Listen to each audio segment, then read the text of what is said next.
Batman Forever left such a bad taste in my mouth. I have been scrubbing and scrubbing all day. I still can't get that nasty Joel Schumacher taste out of my mouth.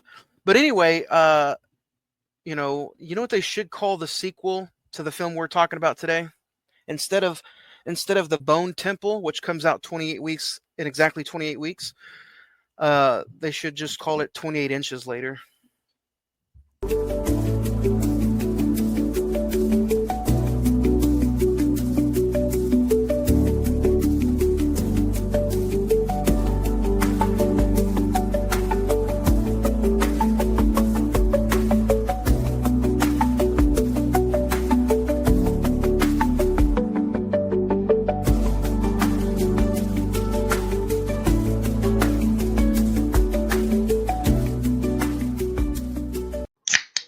You like that, old man? You want a piece of me? Do I feel lucky? Well, do you, punk?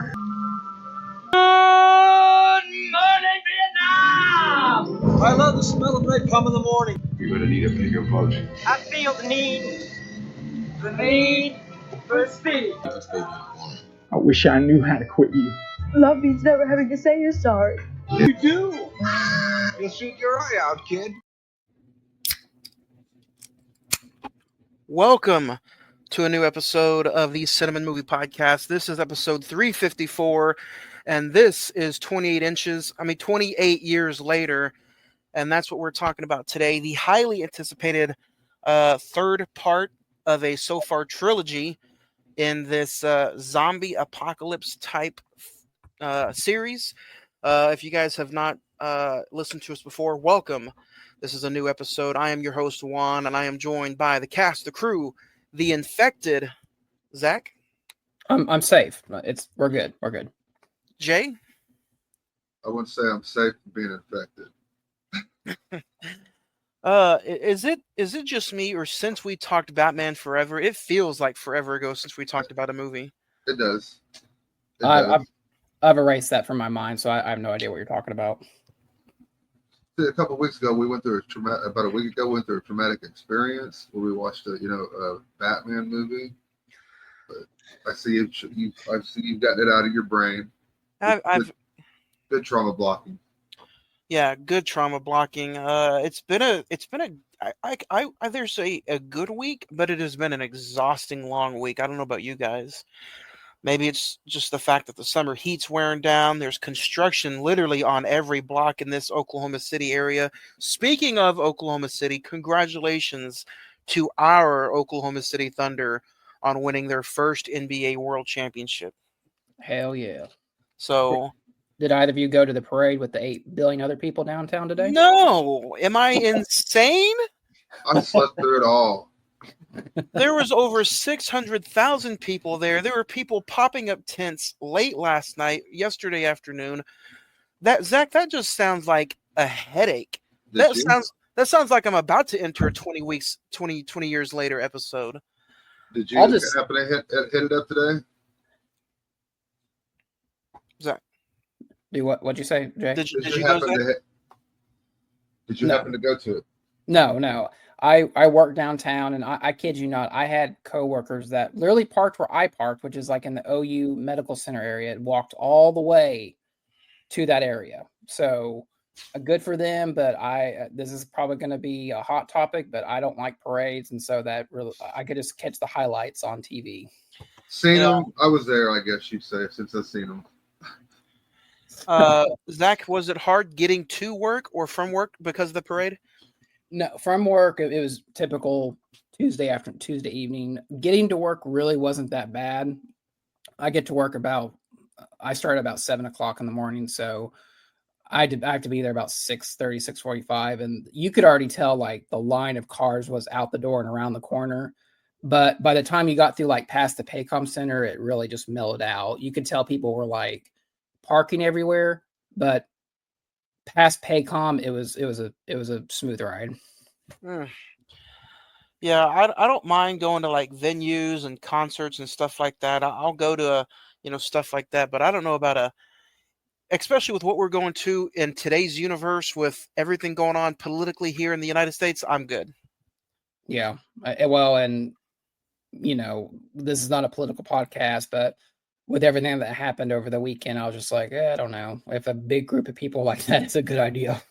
Speaking of political, we're about to get into the fun month of July, and usually July at this podcast is full of barbecues, wieners, hamburgers, and summer movies. But this year, it's so different. I'm so glad to talk about a movie next week, a childhood favorite. It's episode 355, 4th of July episode. We're talking all about Angels in the Outfield.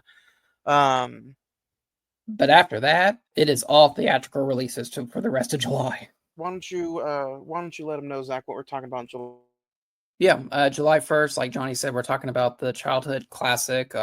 This will be a first time watch, so I'm kind of curious about it. Angels in the Outfield with Danny Glover. July the 8th, we go back to starting July the 8th, we go back to the theater. We're going to cover Jurassic World Rebirth.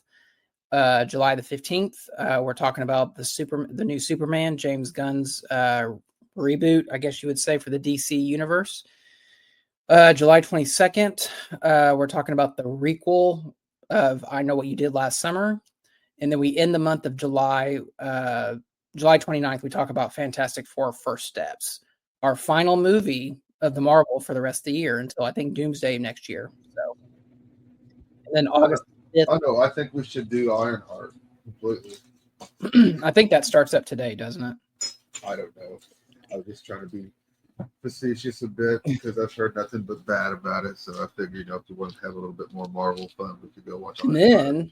And then to preview a little bit of August the 5th, Happy Gilmore 2. So I know you're really excited about that. We're ready, man. Happy day. So, but before we get to those, we got to talk about today. We are going to talk about today, but before we get into today's episode, like I said, you guys can listen to everything that we talked about last week.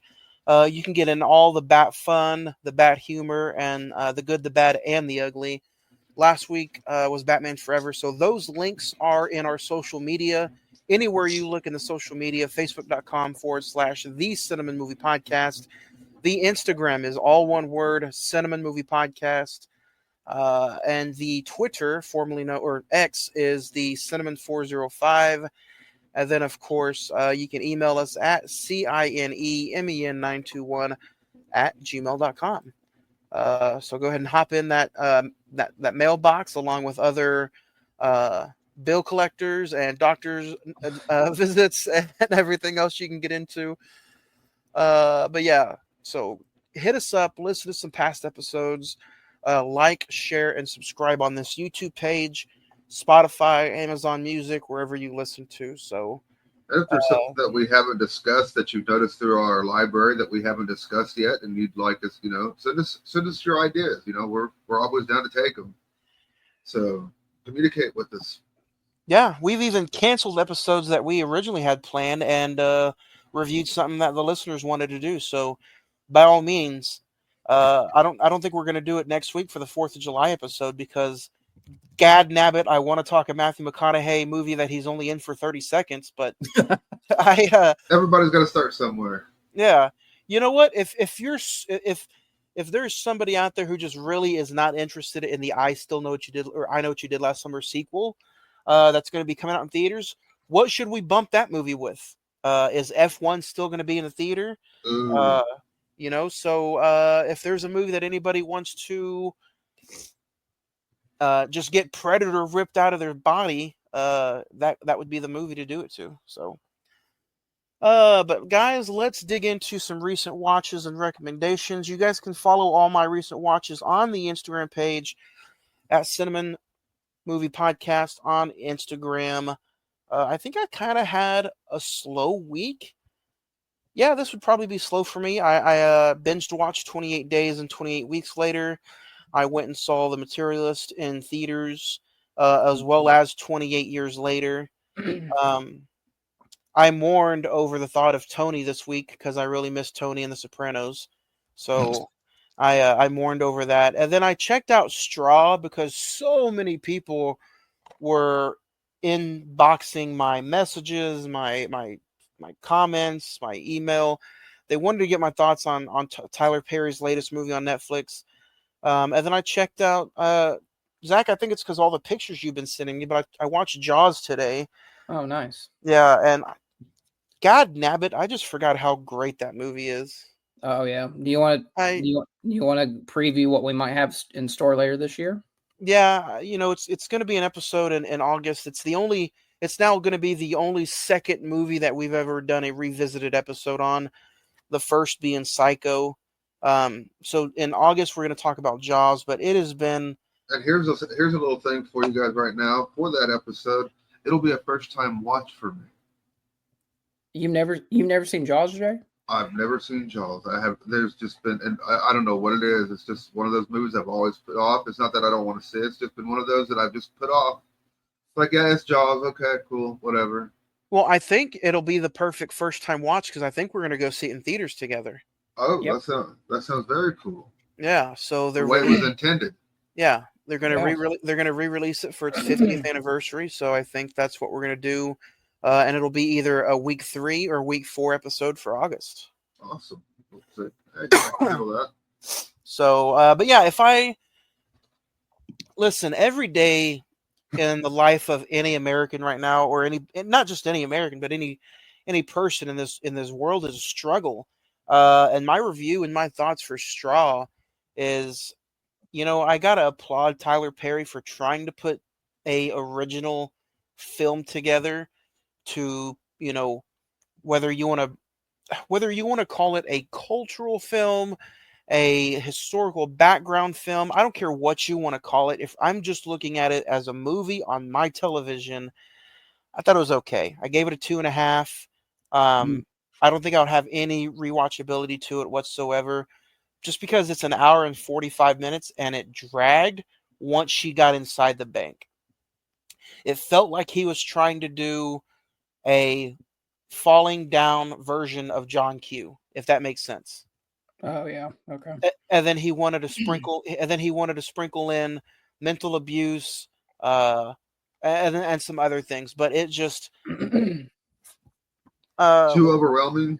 it wasn't overwhelming, because I've seen movies where the score was overwhelming for me, and I still like that. But the big positive that comes out of it is Taraji P. Henson. Taraji P. Henson. Her performance is really good. Was it just overhyped, I guess? Not really overhyped. Man, how can I put it? I've heard it. I've heard the couple of reviews I've heard of it is that there's just too much stuff going on, and the movie is too congested. There is a lot, and you only see Sinbad in it for like 3 scenes, but I enjoyed seeing Sinbad in the movie. If I don't know if I had to put it, this movie just leaves a bad taste in your mouth because of all the negativity that's going on in the movie. It's like, if anybody can relate to this, it's probably 90% of Americans today, but it also didn't make for a very good movie, if that makes sense. Pressure for an hour and 45 minutes is not so you're Well, saying it's not the best way to go. Yeah. Well, and let me ask, not to sound I feel like this is going to sound like insensitive, but did it feel like a lot of his other films where thematically it's kind of the same thing over and over? The cast did, because I know he used a lot of the same cast members, but even then the cast members were just really dry. Like the young ladies behind the bank receptionist desks, the bank manager, the 2 female cops, or the female and the male cop that were leading the investigation. It just felt watered down, if that makes sense. It felt like a daytime TV movie. Oh. Yeah. Well, it is for Netflix, so Yeah. But on the other hand, I miss the hell out of Tony. like I told you, I sent you a message and be like, look, man, it'll be okay. You get a prequel series soon, so I can't wait for that prequel series. I think I'm gonna watch the mini. have you watched the movie? I'm gonna watch the movie this week, but to cure this whole thing, I might just have to go on a James Gandolfini binge. There you go. Yeah. There's some interesting titles in that Yeah. little filmography So- of his. Jay, I'll bet you $50 right now. Before this year is up, he will be watching The Sopranos again. I'm all shocked that he hasn't restarted it already. Because I've done that with the TV show before. Yeah, I was like, okay, I watched it. Now what do I watch? And I'm like, oh, the hell with it. I'm just going to rewatch it again. And I've done that with the Big Bang Theory, weirdly. if I had to recommend anything, go out to the theater, go check out 28 years later, go check out The Materialist. I thought that was a fantastic movie. Did you like it? I did like it. Did you- And then Straw, it's on Netflix. It's easy to access, so go check that out as well. Maybe I'm wrong. Real quick, and we might talk Materialist if we do a 24-month later this year. Did you get what I was saying about how it did a very good depiction of like modern dating? It was, but if you can afford that for modern dating, But I'm just talking about like how we just like we urge for the material things and not like someone that actually cares about us. That part of it. oh yeah, for sure. When I get to my recent watches, I'm going to do a different spin on this one. Go ahead, Jay. Go. You're next. All right. I watched The Materialist and I watched 28 Years Later as far as movies go, but the rest of the time I've been kind of binging some TV shows and some wrestling. I've been going back through. I recently got a code from a buddy, and he's a wrestler, and going back and watching some of his old shows that he's been on through GCW and other independent companies on there. So I've been watching a lot of deathmatch wrestling, which has been pretty interesting to say the least. I've started watching My Name is Earl. If you guys have never watched that show, highly recommend it. It's got Jason Lee, Ethan Suplee, Jamie Presley all in it. Excellent show about a guy who does bad things, makes a list, and allows karma to fix it. And so it's hilarious. And then I watched some more King of the Hill, and then now to The Materialist. I thought the movie was shallow. There was no likable characters in the movie. I don't know if that's the way it was supposed to be, but I also was even kind of like, how do they friend zone Chris Evans? Like, how is Chris Evans the friend zone guy? Like, how? You know, it was just I went with in a blind watch with this. It was one of those, I didn't see no trailer. I didn't know what it was about. You know, I thought some of it was, you know, like, oh God, this is gross, because I am dating in this current era, and it sucks completely. It completely sucks where, you know, it does matter if you are 6 foot tall or 5'10", but once you bring up something else, well, I can't change something, but can you change this? You know, how much do you weigh? Oh, and they get mad, you know, shit like that. But and that movie kind of goes along and plays with all those different tropes. And I just didn't feel for it, because I was like, no. And I didn't have any, none of the characters were likable to me. That's my review of The Material. So, well, I don't want to get into spoilers, but I was going to tell That's my watch Zach. list. I was going to tell you, Zach, my what I thought was going to happen at the end of the movie, but since I don't want to spoil it for anybody who hasn't seen it. Yeah. Like I said, we might do that later this year for A24 or something like that. So, my recent watches, it's very short. I don't have a list like last time.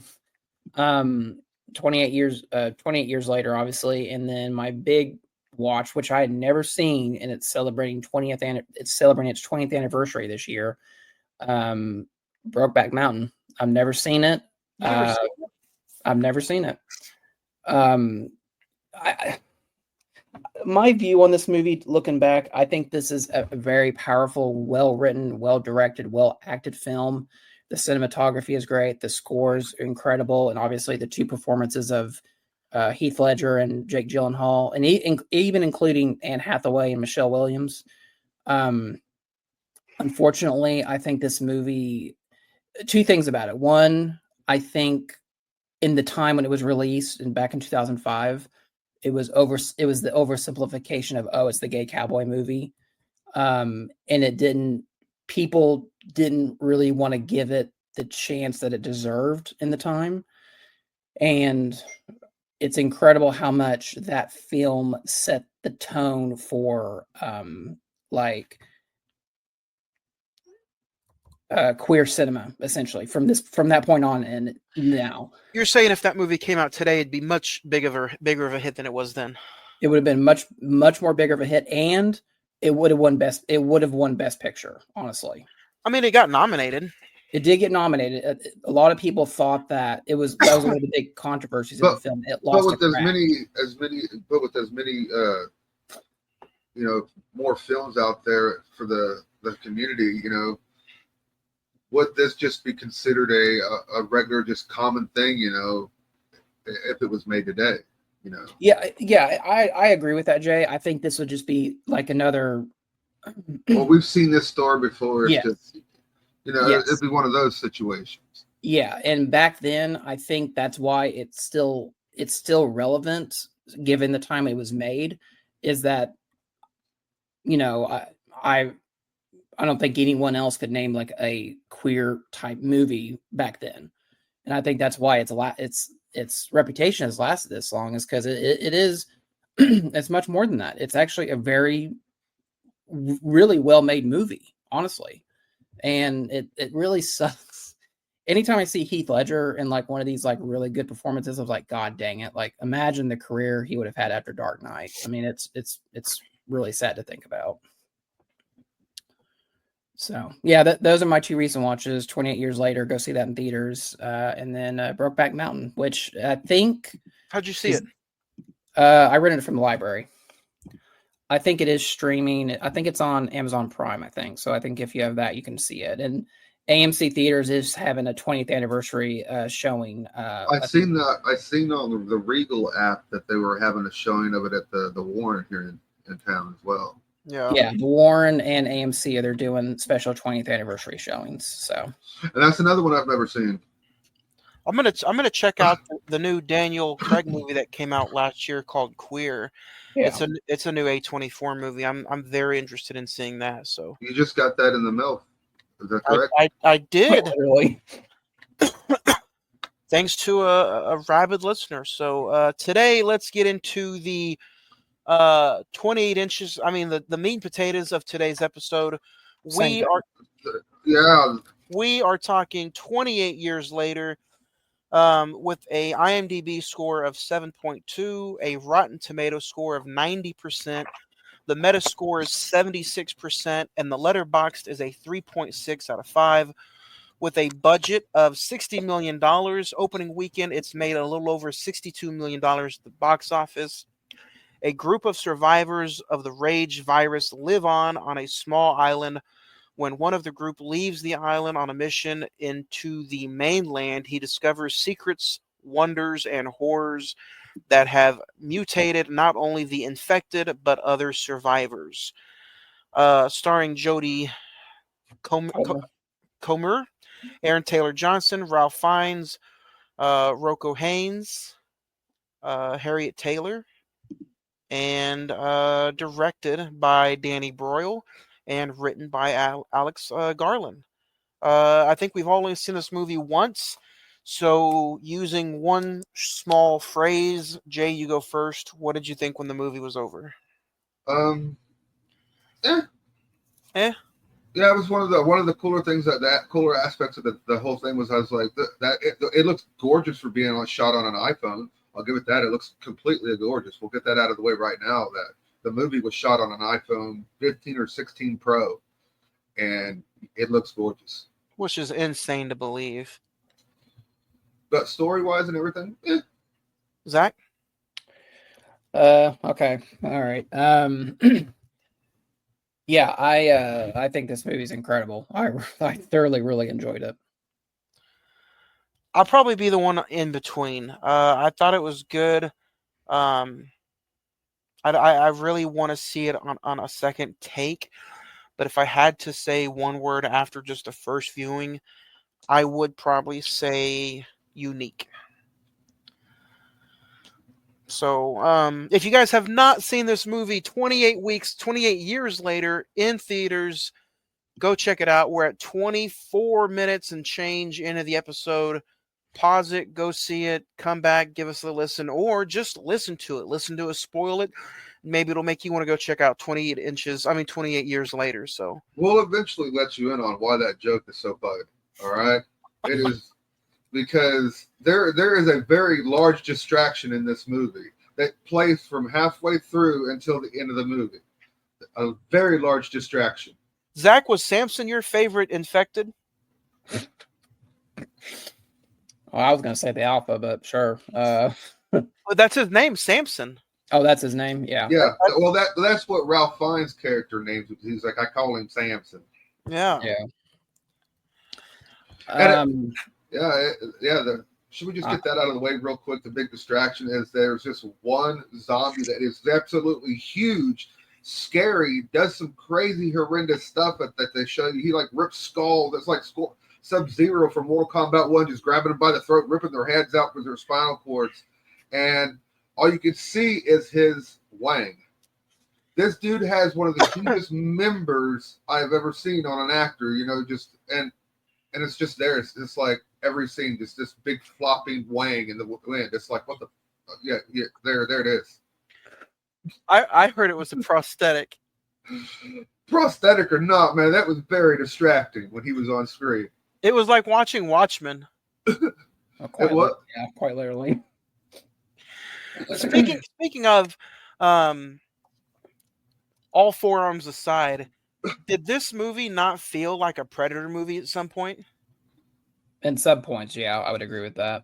And then including the Alpha, where he just would rip out the spinal cord. And I'm like, geez, is that a Predator? Is this a crossover? If we would have heard some clicking and seen some heat ray vision, then yeah, you probably could have had a crossover. Could you just imagine like having it from different points of view? You see the son and the dad, they're out for their first hunt so that way the son can learn. Because that's essentially what this is. The father is taking his son out for the first hunt. And he's trying to teach him how to kill the infected. And so that way his generation can continue on and make sure the generations below them are safe. So you could then cut to on the other side of Predator and just heat vision. So am I the only one that is kind of the only reason I'm a little on the fence? I thought the movie was great. Don't get me wrong. Cinematography was great. The kills are great. The infected look really good. You can tell the infected was actually mostly prosthetics in this movie, which I highly enjoyed. I enjoyed Aaron Taylor Johnson. He's been a joy in everything lately. I haven't seen what's the Marvel movie? He's the best. He's the best part of Kraven the Hunter. I haven't seen Kraven, but everything he's been in lately, I've super enjoyed. But I feel like the story to this movie is just a little bit avoidable because of how big of a jerk the dad is. I think I don't look at it as dad being a jerk. I look at it more as a father trying to pass on necessary lessons to a son that lives in a world of danger. There's just danger everywhere. You have to, and that's why he did that on the. That's why he made him do those kills. So way. Oh, my bad. So that way that not only, does it desensitize him to, killing these creatures because that's all they are.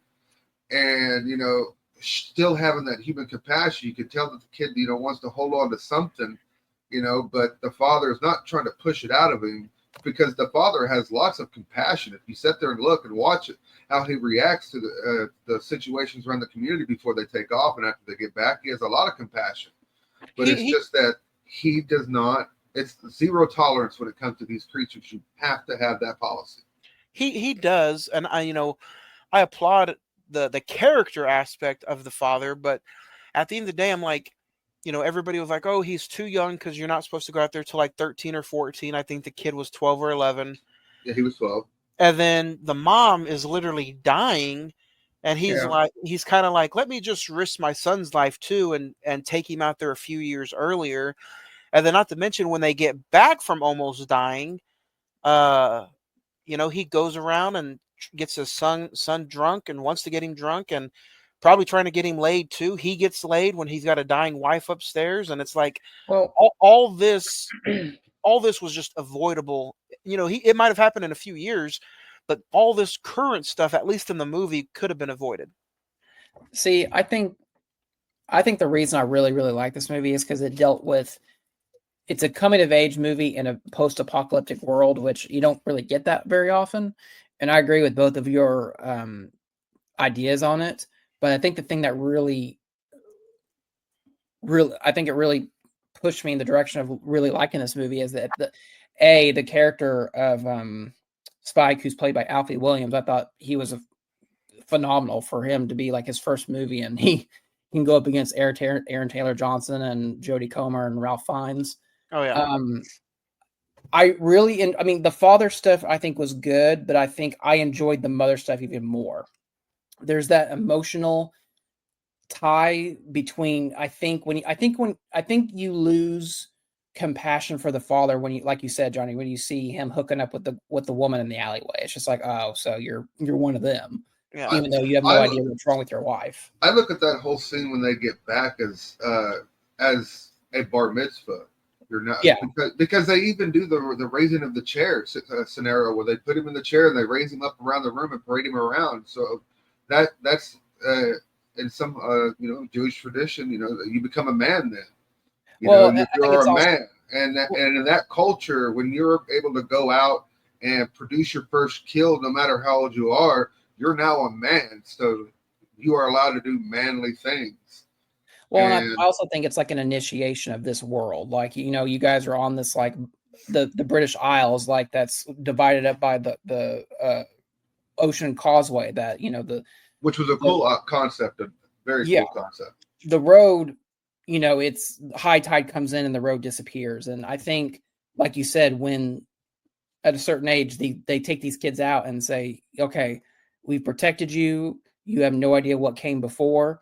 Here's what it is. And that opening sequence with not with Jimmy, but like with when they take Spike out and they see like the slug zombies, I thought that was like, oh wow, this is like they're really going for it in this. Oh yeah, those slug zombies were. I was like, oh, so that's what happens if the wheelchair people from Wall-E become zombies. They literally just they were what, brownish, blackish white kind of, you could see color, and they just slithered on the ground. They were very slow, and you could tell that they were bottom feeders because the closer to the ground because of the food. That's what they were eating, bottom feeding food, which was worms and everything else like that. Yeah. The creature design, like you said, Johnny, was really, really good. But you have the difference. You could tell the differentiation between the slug zombies and then the rabid, like they're more like heightened intelligence rabid people, like obviously the wang and everything. But you could tell that there's different levels of danger and like what you can actually take on and what you can't, essentially. There's a situation that occurs later on in the film, and when we get there, I'll address it. But it's just, I had a couple opinions on my mind about how one, we see a pregnant zombie, and I'm like, how in the hell is that supposed to be? If she's been out here that long, why is she still pregnant for one? That I think, like you said on the outset, Johnny, and sorry to cut you off, Jay, but before I lost this thought, I think that's set up for the next one, Bone Temple, and the third one. Somehow that baby, obviously, if you think about it, that baby is now immune to the virus. I think that's going to come in later in the series. I felt that same thing, that I didn't, necessarily think of the people that are out there doing this, but the baby being immune to the virus, I know that would come up later on as well. I figured like the baby being the cure. Yes, that's patient zero with the immunity that could help fight it. Yeah. I'm not saying necessarily bring the people that were already turned back, but keeping the people that haven't turned. That could be the vaccine. Yes. Yeah. I find it interesting that the new one that comes out, literally, I saw this today, that it does come out in 28 weeks. Yeah. Which would set up for when? That would set up for next. The date is January 16th as of right now. January 16th. And supposedly Cillian Murphy is back, and Ralph Fiennes is back, from what I've heard. Yeah. All the Aaron Taylor Johnson, Alfie Williams, Jack O'Connell, which we'll talk about that here in a minute. And you said Ralph Fiennes and Cillian Murphy. Yeah, they're coming back for the Bone Temple. I don't know if, and Danny Boyle has said he's going to direct the third one, which I guess is going to be the end of the trilogy. So I heard Alex Garland is going to direct the second one. I don't know if that's true.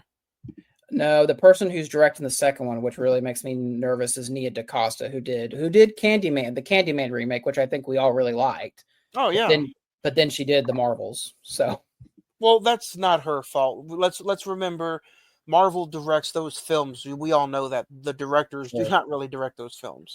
yeah, but for a horror movie, I think we can agree Candyman is pretty well done. Yeah. So See, that this makes hearing about this bone, the bone, what is it, the Bone Temple? I see. I didn't know they were doing any of that stuff. So hearing some of this and reading some of it, I've read some of it today, like you guys, and I didn't know any of this was coming afterwards. yeah. I knew I knew a new trilogy was coming. Um, I will so say this: the ending, I completely hated it. The hold on, hold on, parkour zombie fighters. hold on. We'll get there. Um, so far, unless it ties in the next few, which I'm completely fine with, you don't have to watch 28 days or weeks later to watch No, this movie. no, you don't. So See, that was one of the things that I asked, and you basically were like, from what I've heard, no. And then after seeing it, you don't need to see any of the other ones. They give you a good little, what is it, a 4 or 5 sentence prelude when the movie starts. yeah. And then we're back to the movie, because we haven't talked about how the movie starts. We've talked about how the movie starts with the 2 characters we follow through most of the movie, but I'm led to because we actually start with this kid and these kids in a room watching the Teletubbies, Which I thought was and a great throwback. they're watching it and they're being put in this room to be kept safe, and then a parent comes in and says, "Oh no, something's going on," and then boom, a horde of zombies come running into the room and just literally wipe out all these children except one. One is able to get away and run away, and he's running away. He gets to see multiple different attacks on different people, and he runs to his father, who is a priest at the church, and his father is sitting there chanting that damnation is here. He's welcoming the virus to come to him, and that he's going to leave once he gets the virus. And this kid's like, okay, and he just like leaves, and that's how the movie starts. And as a viewer, I'm left that, is this Aaron Taylor Thomas or Aaron? Is that his character as a grown up? But no, it's not. Yeah, I thought that too, and I remember seeing that Jack O'Connell was in this, and obviously, we're in spoilers. He doesn't show up till literally like the last 5 minutes of the movie, and that I think that's a setup for the next one, don't you guys think? Because he like between the beginning and the end, you don't see nothing of him until, like I said, the last 5 minutes. Who's that? Jimmy, the one with the crucifix at the end of the movie. I'll let Jay give his takes on what he thinks that is. Mine might get. Yeah, go ahead. Well, the whole ending thing, the whole movie for the entire film felt like this one long, just crafted story about a father and son, hunting.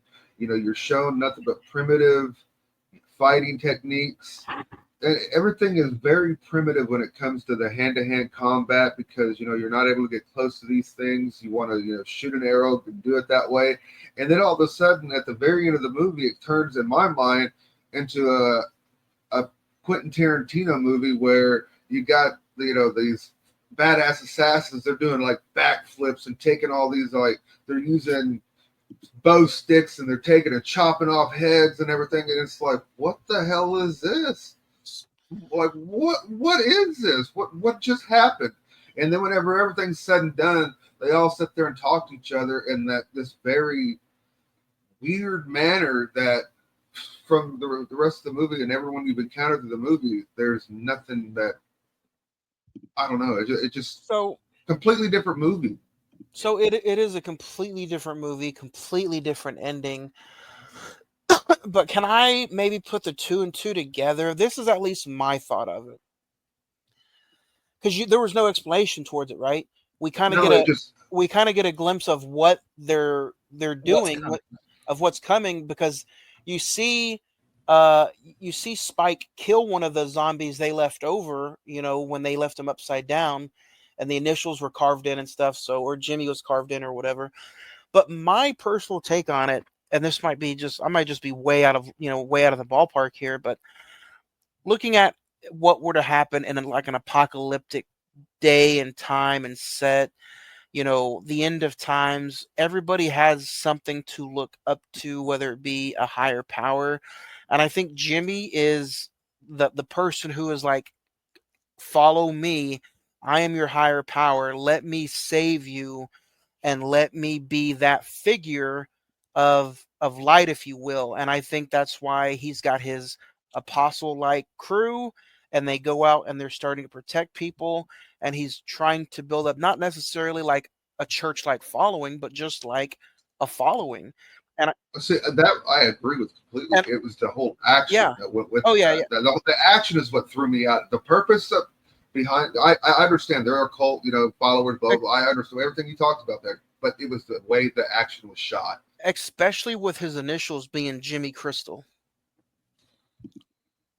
That's just what I think he's going to be in the future films. Whether he ends up being a good guy or a bad guy, but I just think that's what they're leaning towards with him. Technically, like once say, you said patient zero. Well, I'm thinking as soon as things start going on the light side, you're gonna have a year one, and the whole world is just gonna restart, and you know what I mean? 28 years after, 28 weeks after, you know what I mean? Yeah. Well, and that would be a good title for the final film, 28 years later, year one, essentially. And I agree. I totally agree with that premise. And I think to sum it up, I think the second film, or maybe even the third film, is, you have this this Jack O'Connell character played by this Jack O'Connell character, Jimmy. Spike sees him as, like you said, some kind of savior or god or whatever, and then it's kind of revealed that he's a sociopath, and then Aaron Taylor Johnson's got to go rescue his son. Something like that, yeah. Yeah. But it also made me feel like maybe we're leaning into like a Book of Eli situation too. But what if the whole scenario here's a whole scenario too, the pregnant zombie that we see that gives birth and everything like that.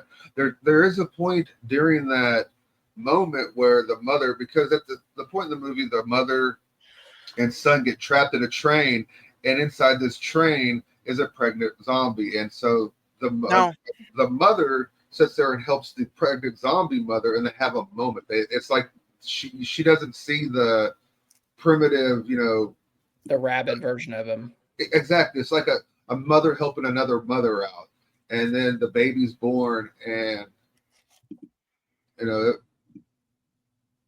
so. And I was sitting there thinking, what if that is homeboy? What if he impregnated her before sending her out there to get bit? Who? JC, the Jimmy. Well, so this is my thought. I'm like, what if the zombie was, now this, I know this is sick, but what if the zombie was forced into that by the guy who can put zombies to sleep? You think Ralph Fiennes? See, and I'm sorry, Johnny, let me just tell you my thoughts, and then we can bounce off of that. I loved Ralph Fiennes in this movie. I think he was excellent. I don't know why we just continue not to give him Oscars or whatever. The idea that he's like covered in iodine, I thought that was such a creative move. I think in the trailer, you're given the idea that, oh, this guy is like a sociopath, and he's not that at all. And I really like how it subverted expectations for that. Not yet. Exactly. I think maybe there's more to him that we don't know yet, and maybe it'll be revealed in the Bone Temple. Yeah. But yeah, and I'm kind of wondering the same thing. Like, why was he also in such a rush to get the baby off of that island? You know what I mean? Because I'm sure he put thoughts in Spike's head to get the baby off the island. But I also think also the baby would have been loud and obnoxious and stuff for infected to follow. But yeah. I'm like, man, he can put zombies to sleep with those tubes, those darts. Maybe he forced himself onto the zombie. I don't see it that way. I see it as they got a regular, probably that they had Jimmy had sex with this woman, a chosen one of his people. You'll see it's a very much a cult like atmosphere in the Bone Temple, where he's like, who amongst you will be chosen as my wife and go to my bed? Because that's not what a lot of cults are like. their leaders are very, everything becomes just sex and it becomes weird. Yeah. And kind of like the whole David Koresh situation. I don't know if you guys remember that. You might be a little too young for that. The Waco situation. But here's a man that was able to sit there and have multiple women that he slept with because they believed that he was Jesus Christ. And so that's what I'm saying. They're going to go into this one, and he's going to choose among his flock, and he's going to impregnate them, but also give them the virus and send them out and see what. Or maybe this one just got away. That's true. And that's one thing that where you find out is crazy is that they've been experimenting this entire time with him impregnating women and trying different methods to see if they can create a patient zero baby. And they finally have the patient zero baby. And that's where the bone tipple could possibly go. That's just my interpretation of what I think this movie does a very good job of setting up questions, but also answering them along the way. I want to say I feel like it's a complete story in certain aspects, but it's not in the idea that it sets up many threads that we are not going to be able to get answered until the bone temple. Does that make sense? Oh, Yeah. So let's talk about Ilsa, who's played by Jodie Comer. I thought she was phenomenal. I don't know about you guys, but maybe a lot of people maybe thought it was too much. The idea that she basically commits suicide because she knows she's dying, but at the same time, the way I interpret it was there's no hope for this woman. She says that Ralph Fiennes is like, I have no medical technology to save you. The best thing to do is for me to easily put you out of your misery. And I thought it was maybe with the score and the performances combined, I thought it was an emotionally incredibly well it came off as one of the more, I know it seems very weird, but it comes across as that, this is the more, merciful way to go. That yes, like one of the things, what you could become, and if you continue on, but mercy, and that's the one thing that I think this world was missing is mercy. And I think that Ralph Fiennes, one of his main things is that he iterates the term memento mori, which is Latin for remember you must die. And I think in the context of this world, he says that there are many ways of death. It's just which one is the more merciful one. And I thought that it applied that really beautifully to that scene. Yeah. Because most of the time, up until the point where they leave and everything, she's laying in bed for most of the film. Other than her, when she kills one of the slug zombies to protect her son. Oh, yeah. That was awesome. Oh, yeah. And then she just acts like, I don't know. I don't remember doing that. Did I do that? You see, I'm glad they didn't. I'm glad they didn't get they give an overview or an oversimplification of she has cancer that's metastasized either to her breast or her brain or whatever. But I thought originally maybe she's infected, but it's like a slower version of the virus that hasn't it's slowly taken over. I think my whole interpretation of her, she has something that's wrong with her brain, because whenever a patient has brain cancer or something, it can start triggering rage and anger, forgetfulness. Yeah. It changes their personality. It's basically a person with dementia. Yeah. That's basically how it goes. And that's the way I took it. That's the way I took her portrayal of it, was that there's something pressing on some part of her brain that's making her hallucinate seeing her son as her dad, and then moments later being mom again and, bashing the zombies' brains out, but there's a lot of layers with her character. And once she does find out that she got cancer, he can't do nothing. Like I said, she looks at it as a merciful way out than what could be. And that's, like I said, one of the few things in this world, this movie's world, that is not there. There is no mercy for a lot of people in this world. Yeah, I think that you guys mentioned the cinematography and how it was basically shot on an iPhone. A lot of the Danny Boyle's movies are like that, where it's very handheld camera, shaky cam type things. 28 Days is like that. Slumdog Millionaire is like that. It's very much in your face, which I wouldn't say it got irritating after a while, but like there were times where like it was hard to focus on the action. If that makes sense. I have one of the problems I have with the action. Every time I got over it real quick whenever he used that like jump cut situation. Whenever like an arrow would pierce through a body part and it would do that jump cut thing. The slow motion, yeah. After about 2 or 3 times of that, I was like, okay, dude, I'm done. No more of that. Okay, you're overusing it now. Yeah, I would agree with that. And here's a question. Whenever Ralph Fiennes' character's got homeboy, Wayne guy, Samson, paralyzed and everything, why don't he just kill him? Why did he let him live? What was the point? He did that 3 times. I think that's going to be revealed in the next one. There's something to that where, like you said, if Monster Wang is killing everybody, why wouldn't you just kill him like when you have the chance? Like he got right up in homeboy's face and even like he almost like opened his mouth and checked his teeth and shit. It's like, he did a full body inspection on homeboy and you're no part of you thought kill this creature. Well, remember, the dad said he was crazy, and the dad said he was burning what he thought at the time was regular dead people, not infected people. What if those skulls are just survivors or people that aren't infected? Well, they set that idea up because like he tells his son about a memory he has of he just sees like rows of bodies and just one guy burning them. So yeah, like we haven't got the complete story of Ralph Fiennes, but in this moment, I like the idea that he uses his doctor knowledge that's how he survived for as long as he has. And it's like it's almost like the infected don't go into that bone temple. Exactly. Yes. It's like they're aware of like how menacing he is. Yeah. So he's instilled fear in them. Yeah. Yeah, that's true. Real quick, did you guys watch Johnny? You said you watched 28 Weeks Later. Jay, have you seen it?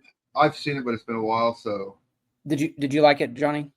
28 Weeks with Jeremy Renner. It's all right. Yeah. I like the first one better. Oh, you see, I had the opposite reaction. I liked 28 Weeks better than 28 Days.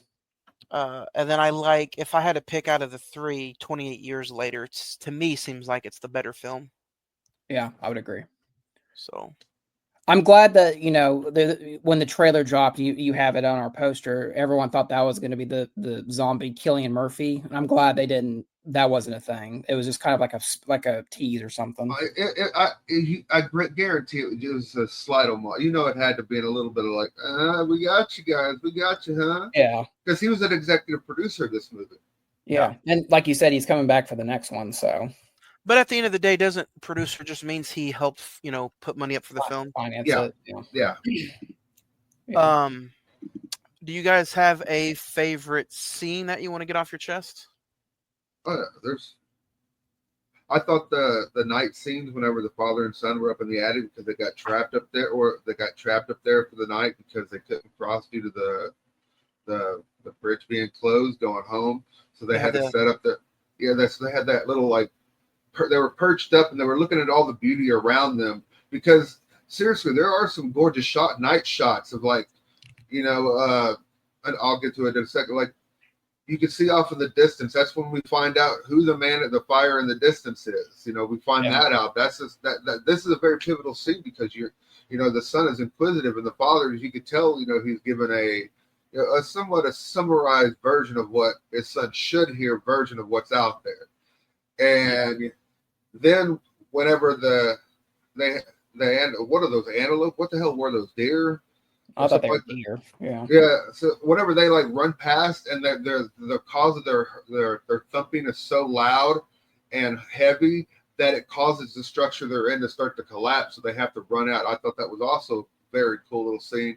But then when they're running back across the bridge, the way the water is reflecting the night sky, so you got this like complete immersion of the stars around you. If that makes just the vastness of the stars, it looked gorgeous. It looked beautiful. The reflection, those are my favorite scenes right there. That causeway scene, like you said, where they're running from the Alpha on the getting back to the main or the encampment. I don't know if that was done like practically or is that visual effects, but like you said, that was a beautiful scene.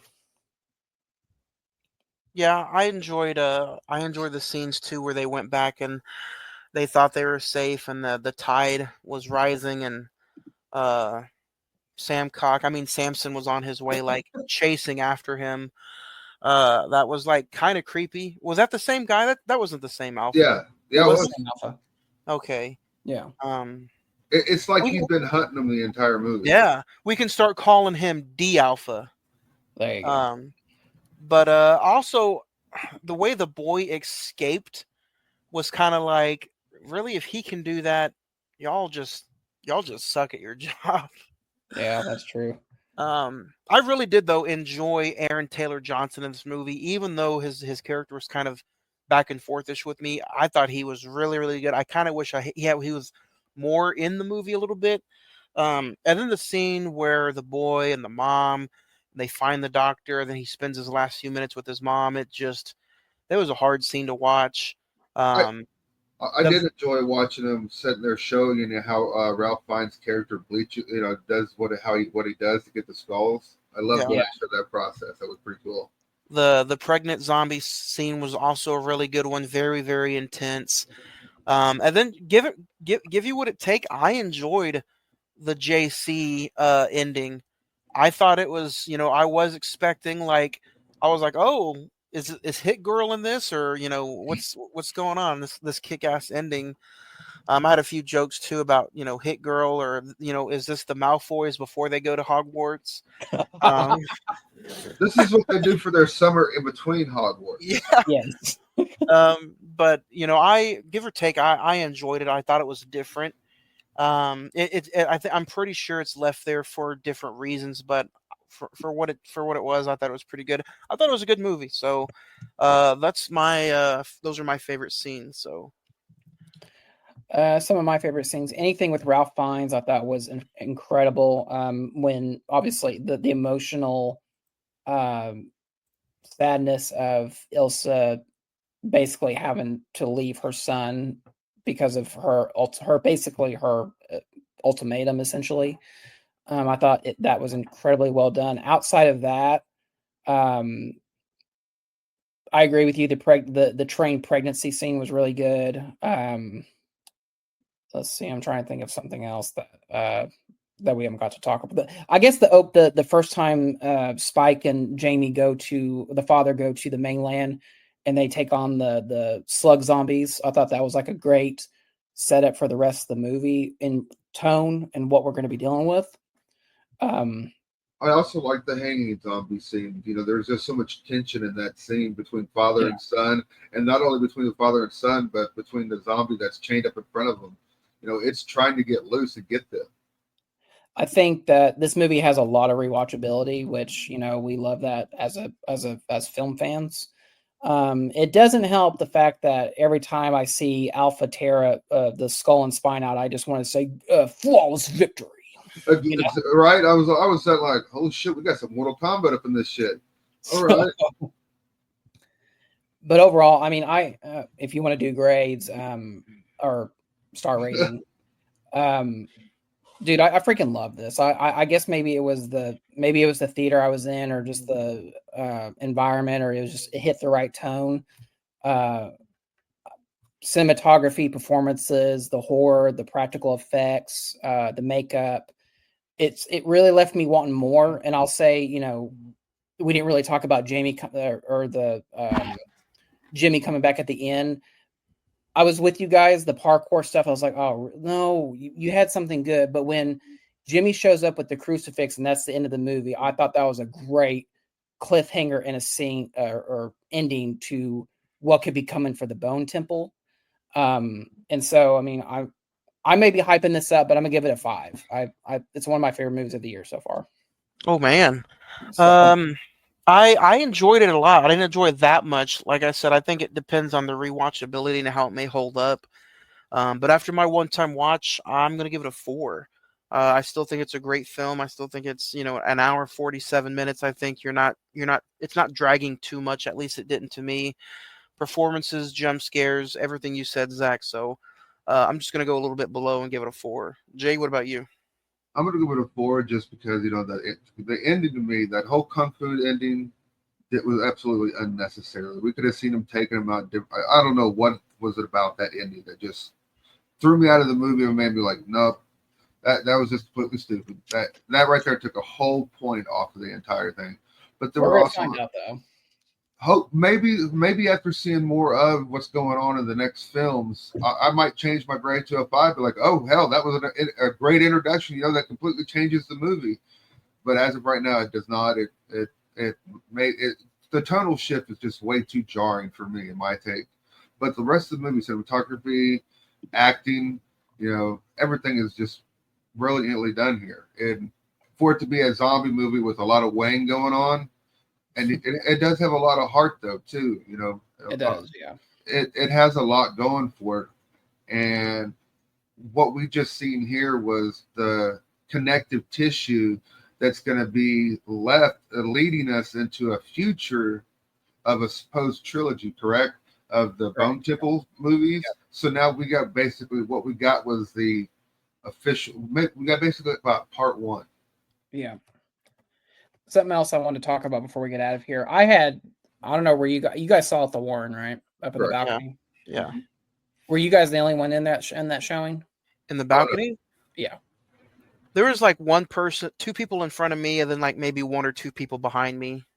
Okay. And then below us, there was quite a few people below us because I sat very front row, and anytime I got up, there was probably about 20 people below us. Okay. I went and saw it down at the Regal in Norman, and it was semi filled.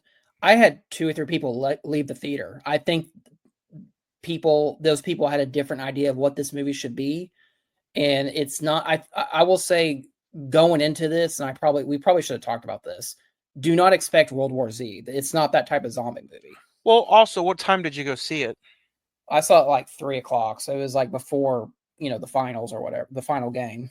I think also probably a lot of people. The theater was kind of slow. I think the finals had something to do with that, and maybe the people left because maybe they were going down to Bricktown. Yeah. So. I think people, we talked about it. I think people are really interested because this movie's already made its budget back. It came in number 2 this weekend, and it even outdid the Pixar Elio, which had the lowest grossing Pixar movie opening ever. I also hope, it's going to be interesting to see what it does week 2. But usually, if movies fall off week 2 like they do, this one may not even, Yeah. This may make $100 million total in budget and be done, if that. Yeah, because we got F1 and Megan 2.0 this weekend. And I look at it like the F1's taking the weekend. I don't know. Megan 2 might come in at number 2, but F1, after seeing the trailer on the Grand Auditorium screen when they showed it, I was like, okay, I definitely have to see this in the biggest screen that I'm able to. Zach, did you go to the IMAX showing last night? No, we're saving it for this weekend. I almost went to go see it last night. Just to piss me off, essentially. No, I really want to see this movie. I think it's going to be like a movie up there like Ford versus Ferrari.